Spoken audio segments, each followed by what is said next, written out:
Hey guys, welcome. Chris here from Carolot Farm.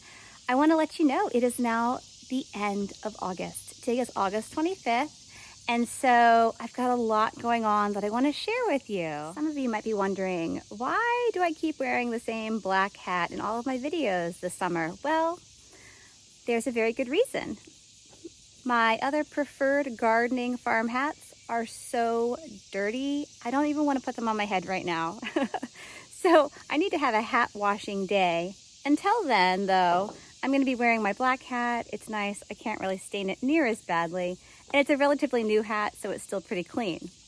But what I want to talk to you about now, aside from my hats, are these little plants here. These plants that we have that need to go into the garden very soon are our fall crops of broccoli, cauliflower, and cabbage. These plants we started from seed several weeks ago. I'd have to go back and look. It was either late July or early August.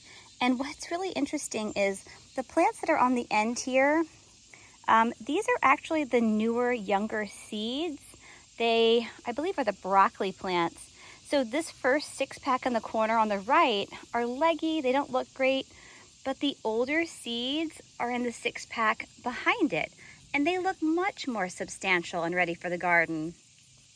However, everything's going to have to kind of sink or swim here soon, but first I need to get the garden beds ready to receive these fall crops. Something else I will note about these plants, if you see some of them, the leaves are beginning to turn yellow. They just need to go into the ground.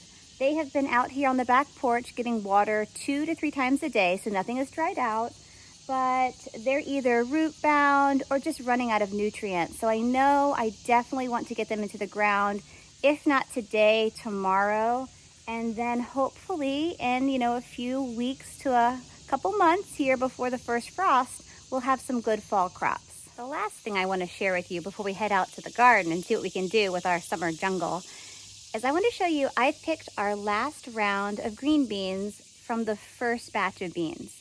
I picked these late last night. It's probably enough beans for 2 pretty hearty servings here.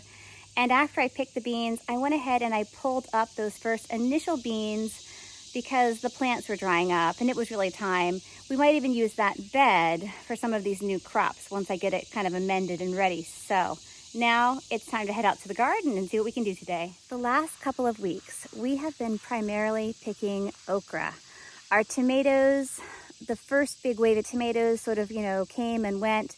Our cucumbers are really finished and spent now. And so the okra is what is primarily growing at this point in time, late August. And then we have our second batch of green beans that are beginning to flower. I'll show you those. But I think it might still be a couple of weeks before we start picking. I honestly can't remember exactly how many jars of pickles we've made this summer. I think it's anywhere from 35 to 50. We've done so many different styles, and we've done a bunch of refrigerator pickles, and we've given a bunch away, and so I haven't really kept the best track. But these cucumbers have done really, really well for us, and it's just time to say farewell because they have come, they have served their purpose, and now it's time to say goodbye. I told you I picked the last of the green beans yesterday, and then I also pulled them. And so this bed, like our cucumbers, this particular crop has now come to an end, but now we'll use the soil for a fall crop. And that's sort of the life cycle in a garden. We had early spring crops, we had summer crops, and then we have fall crops. And oftentimes there is overlap, but in a busy, full garden, you do have to utilize your space, and sometimes you have to wait for one crop to be finished before the next can go in. I want to show you the okra in full bloom. It's so beautiful. Okra has this really, really beautiful yellow flower with like a purple and black center to it. It's pretty exquisite.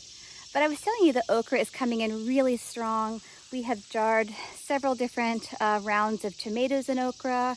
We have pickled a bunch of okra. And now we're getting to the point where we have so much that we're going to start just sharing it with friends and family. We like to put away some of it initially in the beginning, and then, what we can't eat fresh, it's better to share. Okra is a trickier crop to preserve. We have tried blanching and freezing it, but then it tends to get really just gummy. And so unless you're gonna actually throw that into a gumbo, which we've started, it's a little trickier to cook up. But we do love okra, and I know a lot of people find it hard to find, and so we're always happy to share it. Before I get to pulling up those cucumber vines, I wanted to show you our second batch of beans. They have grown all the way up to the top of the netting. I had to pull a few of the runners down through the other day, but we're beginning to get lots of blooms here, and so, you know, pretty soon we will have plenty of beans to be picking. Green beans are kind of fun because you get to kind of pick them in waves and stages. And so it's a fun crop because, you know, it's not like you have to harvest everything at one time. A couple of weeks ago, we planted our winter butternut squash. This is where we had previously planted our sugar snap peas along the fence line, and they're doing really well. We're beginning to get some little gourds already forming. And we have dusted these plants with diatomaceous earth just to try to keep the squash bugs off. You know, we are getting some sizable gourds on here so far. You know, this one's several inches large. So as long as the bugs don't take out the plants, we should have some winter squash. Here's a look at our okra. You know, we picked a lot of okra just last night. We got back from a camping trip yesterday. And so we picked everything very thoroughly. And even today, there are so many pods that definitely need to be picked, like this one here. So the okra, not only is it coming in strong, but it needs to be picked absolutely every day because these little pods are growing super, super fast. Here is a look at an okra flower. I was telling you about them earlier. They're so pretty. They have this like dark burgundy and black inside to them. You often see ants on them. I think I've read where the ants are in here after the sugary nectar. I have never known ants to bother my okra, so they don't concern me. You know, some little critters can be helpful in the garden, and I see no need to try to deter them. But okra flowers are quite beautiful. Just wanted to show you in case you've never seen them before. Now our tomatoes here are beginning to get a bit of a second life to them. There's a lot more green and new growth. There's a hawk in the background. Anyways, as I was saying, this new growth is also producing a new round of tomatoes. You know, we have a collection here. And so we'll be picking a few more tomatoes, but these are just enough for a little serving of something small. They won't be enough for a round of salsa. Although I came out here to pick those cucumber vines as my primary activity, I couldn't help but show you around. Again, I just love the garden and I love sharing the garden. Our peppers are doing fantastic. I mean, we are picking tons and tons of peppers. Just yesterday, my husband came in with a giant load of cayenne peppers and habaneros. What else did he have? A big pile of hatch chili peppers. And then there was a fourth pepper. Oh, I know, the banana peppers. The plant that just keeps giving. Like, we've been getting banana peppers just feverishly all summer long. It's been a really funny little plant. So tons of peppers are still coming in, and we expect the peppers to stay strong well into the fall because they actually like the cooler temperatures. But one other crop I want to show you, I promise, this is it, before I go pull those vines. Let me show you here. Can you guess what this other crop is that just continues to amaze me? It's our squash. We're still getting squash. I mean, again, it's late August. It is almost early September. We started picking squash. My little cat shrimp really wants to say hi. We started picking squash a week or two before the 4th of July. I know we had fresh squash before then. And again, we have never had a squash crop last this long. I even have one more zucchini plant that I think I saw yesterday has one, if not two, small zucchinis. So again, these crops are just doing so well this summer. I don't really know what to attribute it to, but I'm pretty happy. I lied. One more thing. We have one more beautiful volunteer sunflower in the garden. I mean, it's not the prettiest. You know, it's missing a few petals up at the top. But not only are they lovely to look at, the goldfinches really, really enjoy the seeds. And so they're so fast. Like, whenever I want to get a picture, I can never get my phone out fast enough. But the goldfinches love sunflowers, and I'm so happy to have them. Now that I have shown you around the garden a bit, it's time to do what we originally set out to do, which is pull these cucumber vines. I've gone ahead and I've grabbed my wheelbarrow to save myself a step.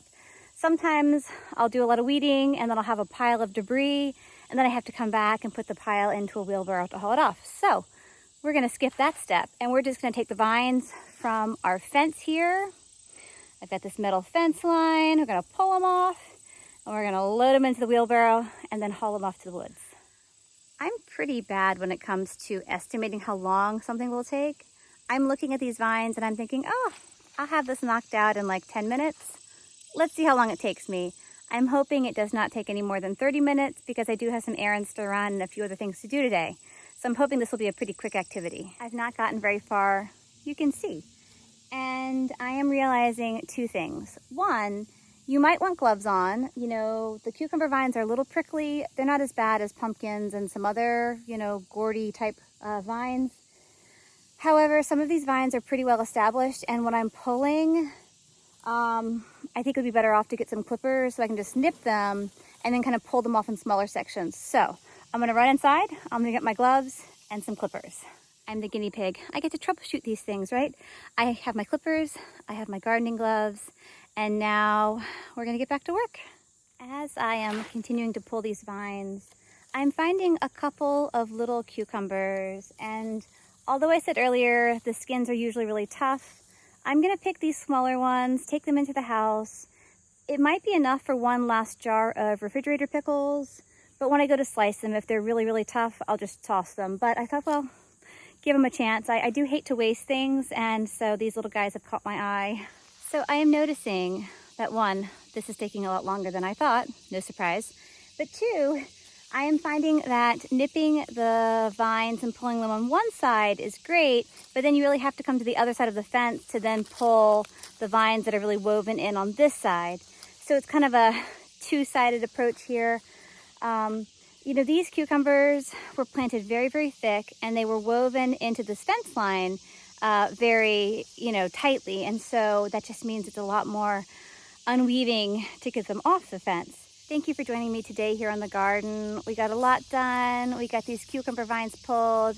It probably took me every bit of 35 to 40 minutes. So a little longer than I had originally thought. I think I was imagining that everything would just pull off really quick the way it does later in the fall when the vines are dry and crispy. But because they were still green and had a little more life to them, I did have to work a bit harder to get them off today. But that job is done. The fence is now clear and open.